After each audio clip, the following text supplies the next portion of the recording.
பெருமாள் கிட்ட அப்படின்ற ஒரு நம்பிக்கையில் எல்லாரும் அப்படி உள்ளே வர முடியாதவங்க உடையவர் சன்னதியை மட்டும் சேவிச்சுட்டு போகிறவங்க நிறைய பேர் இருக்காங்க.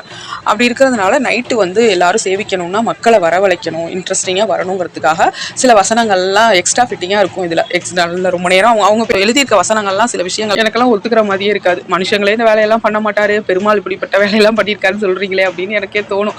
ஆனால் என்ன பண்ணுறது, மக்களை ஈர்க்கிறதுக்காக அன்றைக்கி அப்படிலாம் எழுதியிருக்காங்க அந்த காலத்தில். அதாவது தாயாருடைய இன்னொரு அவதாரம் தான் கமலவல்லி நாச்சியார். ஏன்னா இவங்க வேற காலகட்டத்தில் இருந்தாங்க, இவங்க வேற காலகட்டத்தில் இருந்தவங்க தான் நாச்சியார். இந்த கமலவல்லி நாச்சியாரும் தாயாரும் ஒண்ணுதான். ஆனா இது வந்து தாயாருக்கே தெரியும். தெரிஞ்சு எதுக்கு இதெல்லாம் வேடிக்கையா இதை பண்றாங்க அப்படின்னா, முக்கியமான காரணம் என்னன்னு கேட்டீங்கன்னா, குடும்பம்னா சண்டை சச்சரவுகள்லாம் இருக்கதான் செய்யும். அதுல முக்கியமா வந்து மனிதர்கள்னா சில தவறுகள்லாம் செய்யதான் செய்வாங்க. அதுல சில முக்கியமான செய்யக்கூடாத தவறுகள் செய்துட்டு வந்தா பெருமாளே ஆனாலும் அவமானப்படுறாரு இந்த இடத்துல. அதனால பெருமாளே அவமானப்படும் போது மனுஷன் இந்த தப்பை செஞ்சுட்டு வந்தா கண்டிப்பா அவமானப்படுவான். அதனால இந்த தவறு செய்யக்கூடாது அப்படிங்கிறது தான். இன்னொன்று வந்து தாயாரே ஆனாலும் நம்மாழ்வார் அப்படின்னு ஒரு பெரிய மனுஷன் வந்து சமாதானம் சொல்லும்போது அதை கேட்டுக்கிட்டாங்க.